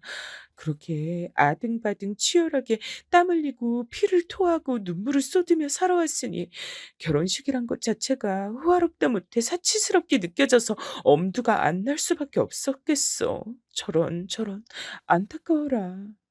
살면서 당혹감에 눈알이 튀어나갈 뻔한 적은 이때가 처음이었어요. 제 사고뭉치 동생들도 못해낸 건데 큰형님께서 단번에 이뤄내시더라고요. 눈이 튀어나갈 만큼 당황했지만 전 어느 부분을 어떻게 정정해 드려야 할지 난감해서 아무것도 못하고 있었습니다. 피를 토한 적은 없다고 일단은 그렇게 정정부터 해야 하는지 진지하게 고민하고 있을 때 옆에서 커피를 호로록 마신 작은 형님께서 무척 안쓰러운 눈빛을 저에게 보내오셨어요. 나 갑자기 반성된다. 나도 내 친정이 형편 안 좋다고 생각하며 산 사람이거든. 대학 때 친구들 유학 가는데 나만 혼자 못 가고 알바해서 돈 벌고 이러는 게 너무 서러웠어. 근데 그게 우리 올케 같은 사람 입장에서 보면 굉장히 여유로운 생활이었겠구나 싶어서 대학도 못 나오고 부모님하고 동생들 챙기느라 하루도 못 쉬고 우리 올케가 고생을 많이 한 사람이었네. 네. 제가 고생을 좀 하긴 했는데 제 부모님이고 제 동생들이니까 당연히 할 일을 했다고 생각하며 살았어요. 그게 전부예요. 아니야. 그렇게 괜찮다는 듯 포장하지 않아도 돼. 내가 보기에 우리 올케는 전혀 안 괜찮아. 엄청 비참해. 비참하고 슬프고 힘들게 살아온 거야. 객관적으로 보기에 그러니까 일부러 아픔 숨기지 마. 이제 결혼도 했겠다. 자기만의 가정도 꾸렸잖아. 아픔을 마주하고 이전과 다르게 당당한 자세로 살아야지. 그렇군요. 네, 뭐 저 생각해서 말씀해 주시는 거니까 고맙습니다. 제 여동생은 철이 없긴 해도 곧대로 말을 뱉고 행동하는 사람이었는데 작은 형님은 다른 유형 같았어요. 왠지 모르게 듣는 사람 입장에서 기분이 나빠진다고나 할까요? 절 아래로 깔보며 비웃는 것 같은 느낌이 들었는데 티를 내봤자 저만 손해일 것 같아 눈치가 없는 척 웃으며 차를 마셨습니다. 그때 큰형님께서 생각이 많은 표정으로 이러시더라고요. 그럼 작은 올케는 임신을 위해 병원에 다니는 건 비용이 비싸니까 생각도 못 하겠네. 병원까지 다닐 일은 아무래도 없을 것 같아요. 그렇게까지 해서 아이를 갖고 싶지 않다는 마음이 일단 크고요. 생명이 찾아와 준다면 감사한 일이고 아니라 하더라도 그냥 행복하게 잘 살면 된다고 생각해요. 그렇구나. 작은 올케 마음가짐이 참 좋다. 산전수전 다 겪고 밑바닥에서 산 인생이라 그런가 봐. 나도 한 고생하면서 살았다고 스스로 생각해 왔는데 작은 올케 앞에선 명함도 못 내밀겠어. 큰형님의 말씀에 절 얕잡아 보는 것 같은 기운이 섞여 있었다고 생각한다면 제가 너무 예민하게 군 것이었을까요?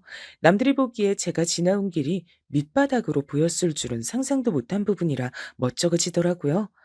근데 아이를 안 낳아도 친정에선 뭐라고 안 그럴까? 괜찮아? 아, 혹시 일전에 제 동생 부부들 못 보셨어요? 조카들이랑 다 같이 있었는데요. 제가 이미 조카가 둘 있어요. 남자애들이라 얼마나 천방지축인지 몰라요. 그랬었지. 아, 맞아. 그래, 결혼식 대신이었던 식당에서 봤던 기억이 난다. 어쩜 거긴 남자애만 둘이야? 그러게요. 아, 그리고 얼마 전에 제 여동생이 둘째 임신했다 그러더라고요. 그래서 저희 친정 부모님이 저한테서 손주를 더 못 보신다고 해서 슬퍼하실 것 같진 않아요. 그랬구나. 다행이네. 혹시 작은 올케한테 또 남자 조카가 생기는 건 아닌가 몰라? 큰형님께서 농담식으로 그렇게 말씀하셨을 때 작은 형님의 입술이 삐죽삐죽 거렸던 것 같기도 했어요. 전 암만 해도 두 분 다 아들을 낳지 못하고 내리딸들만 낳은 것 때문에 적지 않은 아쉬움을 안고 계신다는 인상을 받았습니다. 그날 형님들과 이런저런 대화를 오래 나누었고 집으로 돌아오면서 괜히 너무 많은 소리를 떠들었나 싶어 약간은 후회도 됐죠. 집안 얘기를 나누는 게 상대방과 친해지는데 커다란 도움이 되긴 해도 다른 무엇보다도 나 자신의 약점이 되어 돌아올 수도 있는 부분이었으니까요. 하지만 후회해본들 이미 엎어진 물이라 뭘 어쩌나 싶었습니다. 싱숭생숭한 그 마음을 남편과 나누진 못했어요. 제가 아직 남편을 속속들이 아는 때도 아니었지만 집안 여자들의 이야기에 절대 끼고 싶지 않아 하는 사람이란 것 정도는 꿰고 있었기 때문입니다. 듣는 것만으로 어쩌면 피곤해할 것 같더라고요. 그래서 저 혼자만 속에 형님들과의 대화를 담아두고 있었죠. 그로부터 몇 주가 흘렀을 때 시댁이 다 같이 모여 밥을 먹고 있었어요. 근데 전화가 와서 봤더니 여동생이었습니다. 여동생은 임신한 둘째의 성병을 아주 늦게 알았어요. 희한하게 병원에 갈 때마다 각도가 잘 안 보였다나? 뭐 그렇다고 하더라고요. 뒤늦게 정확한 확인을 했는데 그 결과를 전 시댁에서 통화하며 전달을 받았던 거예요. 언니, 둘째는 딸이길 바랬는데 또 아들이래. 아, 짜증나. 나 이제 어떡해? 어떡하긴. 잘 낳아서 잘 키워야지. 또 아들이라고 해서 짜증내는 엄마가 세상에 어딨어? 철 좀 들어라. 아들이라면 뭐 어때서 그래. 나는 왕자님 조카가 또 생겨서 좋기만 한데 아니, 나도 싫은 건 아닌데, 그래도 아들은 힘이 세고, 아무리 놀아줘도 쉽게 안 지친단 말이야. 아, 자꾸 뭘 해달라고 매달려. 너무 귀찮아. 둘째는 딸이 더 편할 것 같았는데, 아들만 둘 키우기 피곤해서 그래. 정말로 싫어서 한 소린 아니었어. 여동생이 주절주절 변명을 늘어놓는 걸 듣고 있자니 피식 웃음이 나더라고요. 이런 점을 보면 철이 들었다고 봐야 할지 말아야 할지 헷갈렸습니다. 대충 내용을 정리하고 통화를 끊었는데 남편이 바로 물어오더라고요. 방금 처제였지? 아기 성별 나와서 전화한 거야? 음, 둘째도 아들인 것 같다고 병원에서 그랬다네. 저는 무심코 질문의 대답부터 내놓고 말았어요. 근데 시부모님의 시선이 동시에 제 쪽으로 꽂히는 걸 느꼈습니다. 아들이란 두 글자 때문인 것 같았어요. 그제야 제가 머쓱해져서 고개를 숙이고 조용히 남은 식사를 하려는데 시어머니께서 굉장히 복잡 미묘한 눈동자로 저를 응시하는 거예요. 그러더니 도저히 지금 이 소리를 하지 않고선 못 넘어가겠다는 듯이 입술을 움찔움찔 대셨어요. 이윽고 저에게 뱉으신 말씀. 예. 어머마, 혹시 너희 집 안엔 아들 낳는 기운이 내려오는 거 아니냐? 어? 그런 거 아니야? 하마터면 사례가 들릴 뻔했죠. 단 한 번도 그런 식으로 생각해 본 일이 없었기에 당황스러웠어요. 하지만 뭐라고 대답해야 할지 몰랐습니다. 가방끈이 부실해서 이럴 땐 불편하다는 생각이 들었네요. 당혹감에 눈만 굴리는 제 옆에서 남편은 똑같이 눈알만 굴리는 게 다였습니다. 그런 와중에 제 눈에 들어온 광경. 두 형님들이 각자 손에 쥔 젓가락을 아주 부러뜨릴 기세로 힘이 들어가 있는 모습이었어요. 두 분 다 제 쪽을 쳐다보고 있진 않았는데 젓가락을 금방이라도 부러뜨릴 것처럼 손에 힘이 꽉 들어가 있더라고요. 그래서 저도 모르게 그 모습을 보자마자 이렇게 대답을 내놨습니다. "잘 모르겠어요, 어머님. 아마도 아니지 않을까요?" "잘 모르겠음. 아마도 맞다고 생각해야지. 네가 아주 소심한 구석이 있구나. 대범하게 굴어야 아들 낳을 텐데." "아 네. 노력하겠습니다." "그래. 그냥 노력하지 말고 열심히 노력해라. 너희 집안에 아들 낳는 기운이 있을지 모르니까 그런 것까지 합쳐지면 넌 반드시 해낼 수 있을 거야. 알았니? 긍정적인 마음으로." 차라리 아무것도 못 들은 척 굴고만 싶었네요. 딸만 둘 낳은 형님들과 아주버님들 다 계시는 앞에서 그런 소리를 듣고 있자니 가시방석이었습니다. 저희 부부는 딱히 이세 욕심 자체도 없건만 제가 왜 그런 소리를 들어야 하는지 겉으론 차마 티를 안 냈지만 속으론 의문이었네요. 여동생은 예정일보다 보름 이르게 둘째 출산을 갑자기 하게 됐지만 아이는 무척 건강하게 태어났습니다. 애기 코가 벌써부터 오똑하네. 미남 장군으로 자라려나 봐. 나는 우리 애들이 제발 자기 아빠 엄마 안 닮기만 했으면 좋겠어. 그럼 둘 다 맹할 것 같아. 넌 어쩜 그렇게 어렸을 때부터 애둘 엄마가 된 지금까지 한결같이 말을 하니? 내 동생이지만 넌 정말 대단하다. 애들이 자기 아빠 엄마 안 닮으면 그럼 누굴 닮아? 자기 이모 닮았으면 좋겠는데? 이모? 그럼 나 말이야? 애들이 나를 닮았으면 좋겠다고? 응. 그래야 사회생활 잘하고 개념 박힌 사람으로 클 거 아니야. 안 그래? 참나. 네가 또 나한테 뭘 뜯어가고 싶어서 이렇게 알랑방귀를 껴대. 필요하다고 일방적으로 적어 보내준 목록이라면 지금 네 형부가 사러 갔으니까 그걸로 해결하고 더 필요하다고 하지 마. 난 진심으로 한 소린데 왜 안 믿어주고 그래? 근데 언니, 형부하고 결혼 잘한 것 같아. 형부가 하도 말수도 적고 자기 얘기도 워낙 안 하고 그러니까 사람이 좀 멀게만 느껴졌는데 보면 볼수록 괜찮은 것 같더라. 남자치고 능력이 좀 별로긴 하지만 우리 집안 수준 생각하면 그런 걸 따질 수가 없지. 그 정도면 언니가 결혼 잘했어. 근데 애기 계획은 아직이야? 너는 정말 못하는 소리가 없다. 안 그래도 시댁 갈 때마다 은근히 그 문제 때문에 눈치 보여. 시부모님이 내가 아들 낳길 바라시는 것 같아서 좀 그렇더라. 나랑 네 형부는 애기 욕심이 크게 없어. 그냥 살다가 생기면 생기는 거고 말면 마는 거지. 언니, 그러다 나중에 그때 좀 노력해 볼 걸 이렇게 후회한다? 한 살이라도 젊을 때 애를 써야 돼. 저는 여동생의 말을 반쯤 흘려들으려고 했는데요. 여동생이 남편한테도 똑같이 그런 소리를 하는 바람에 무용지물이었습니다. 남편도 반쯤 설득을 당해서 안 되더라도 우리가 임신이 되도록 노력은 많이 해봐야 하는 거 아니냐고 저한테 그런 소리를 곧 해오더라고요. 전 동생들을 제 자식 마냥 돌봐왔던 터라 제 자식을 또 낳아 키우는 게 마냥 손꼽아 기다려지진 않았어요. 하지만 남편의 말을 외면하긴 어려워서 같이 노력을 좀 해보기로 했습니다. 그리고 몇 달 뒤 정말로 제가 임신을 해 버린 거예요. 자연 임신이요. 컨디션이 안 좋아서 테스트기를 사 봤더니 임신이었습니다. 이게 뭔 일인가 싶었죠. 남편하고 둘 다 기쁨 반 놀람 반이었던 것 같아요. 그러고 바로 이틀 뒤에 시댁에 가는 일정이었습니다. 원래 있던 일정이었어요. 형님들하고 같이 부엌 일을 하는데 큰형님께서 과일주를 찬장에서 꺼내시는 거예요. 맛있는 거 한 잔씩 마시고 일을 하자고 하셨죠. 속이 안 좋단 핑계로 거절했더니 오히려 과일주는 소화에 좋다면서 도리어 더 강한 권유가 들어왔습니다. 하는 수 없이 저는 벌써 이렇게 공개를 할 생각은 없었지만 진실을 털어놓고 말았죠. 저 사실은 제가 임신을 해서요. 술은 좀 어렵겠어요. 뭐? 작은 올케 그게 진짜야? 임신이라고? 언제 알았는데? 얼마나 됐어? 이틀 전에 알았어요. 내일 병원 가려고 예약해뒀고요. 어쩌다 보니까 남들보다 늦은 나이에 아기를 품게 됐네요. 왠지 좀 쑥스러워요. 쑥스러워할 일이긴 하지. 작은 올케 나이가 몇인데 임신이라니. 그럼 무조건 내년 출산인데 그땐 나이를 더 먹겠네.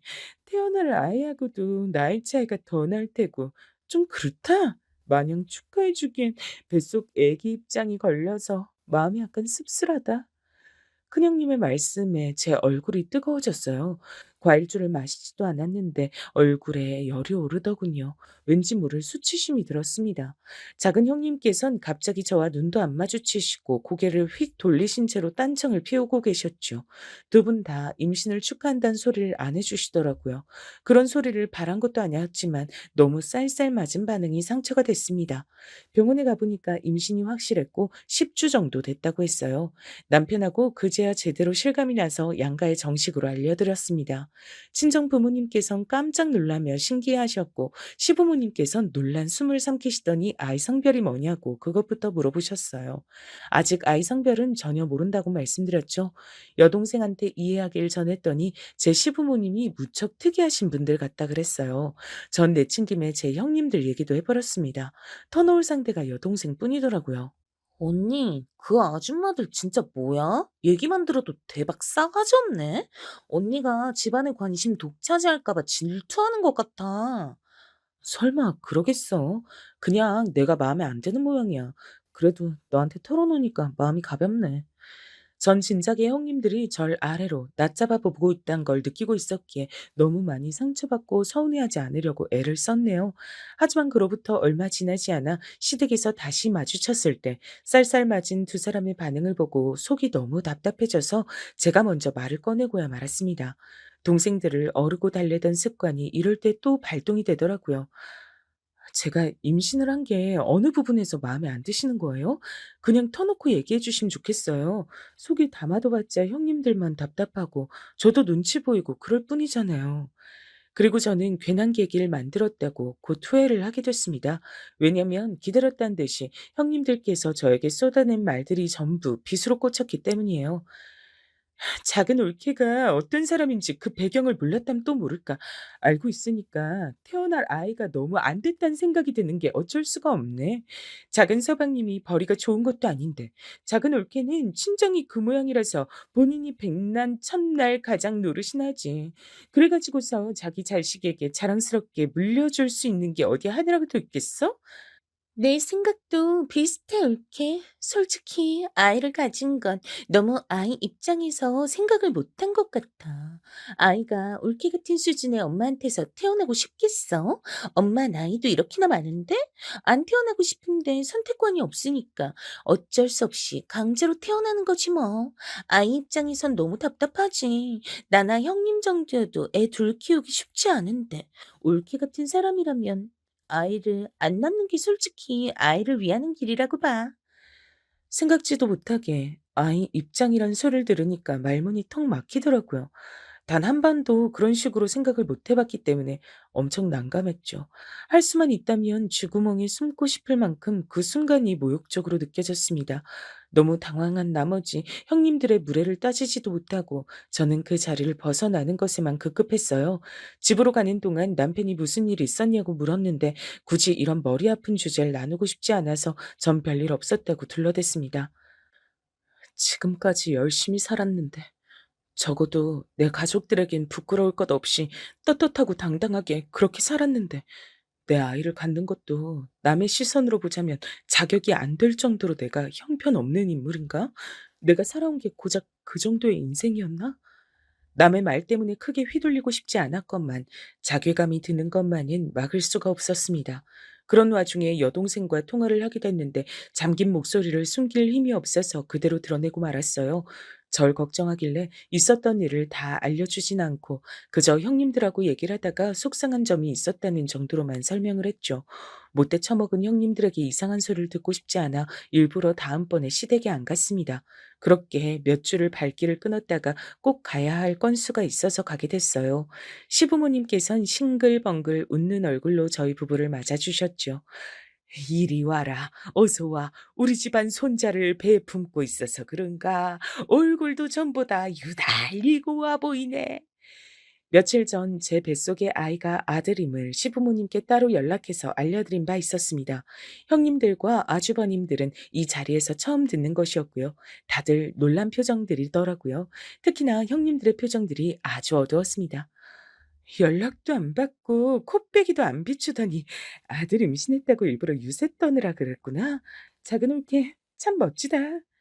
큰형님께서 그렇게 속삭이며 제 어깨를 세게 치고 지나가셨어요. 저는 기가 막혔죠. 똥이 무서워서 피하는 건 아닌 것 같아 부엌 쪽으로 가봤습니다.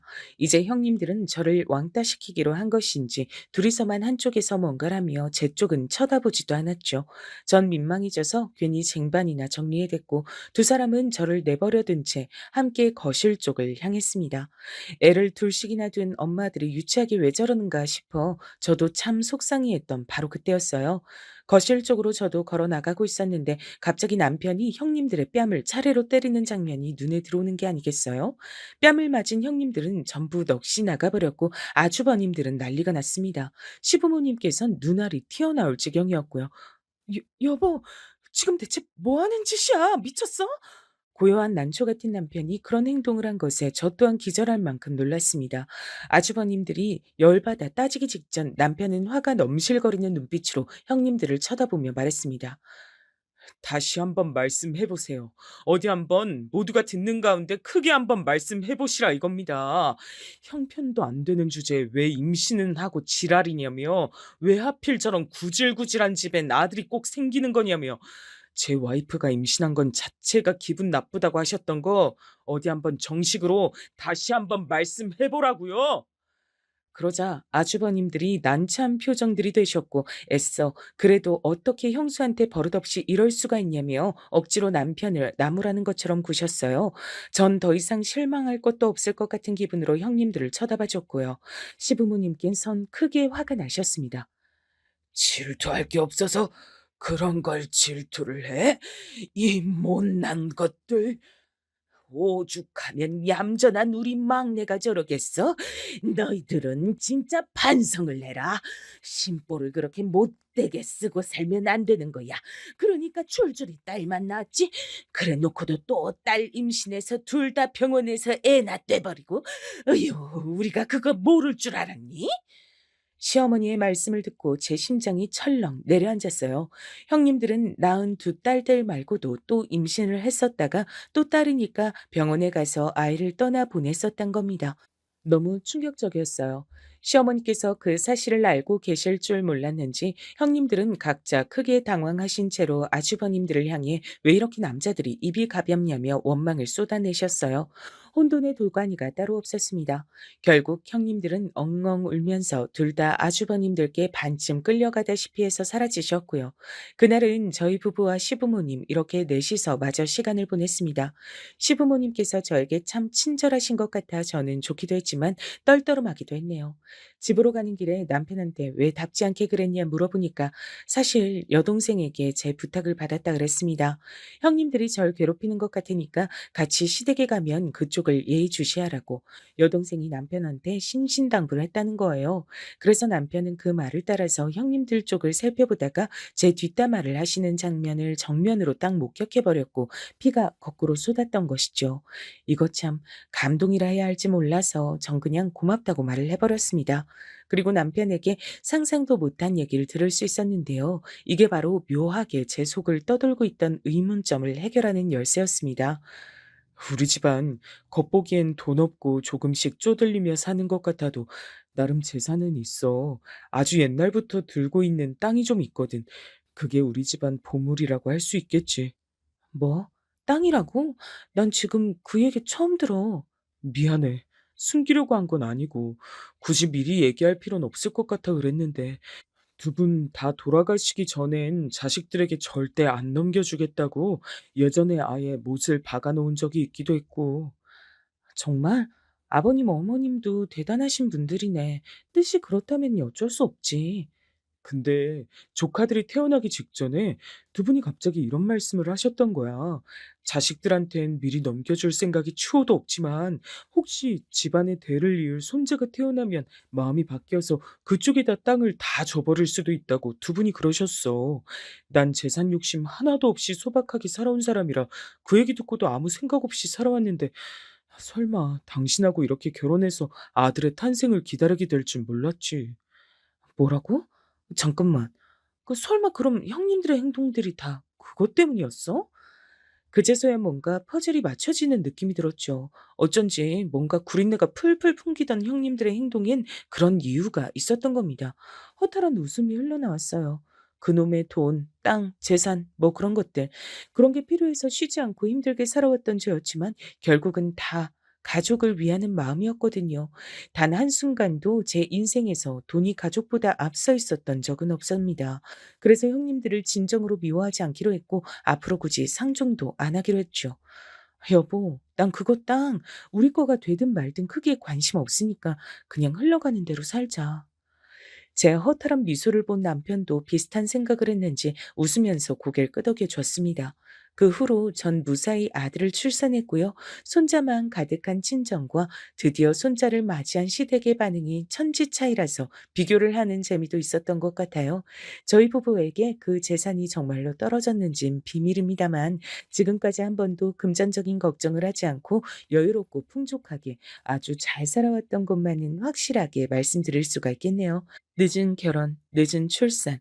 그렇지만 무엇 하나 뒤떨어진 건 없었던 것 같습니다.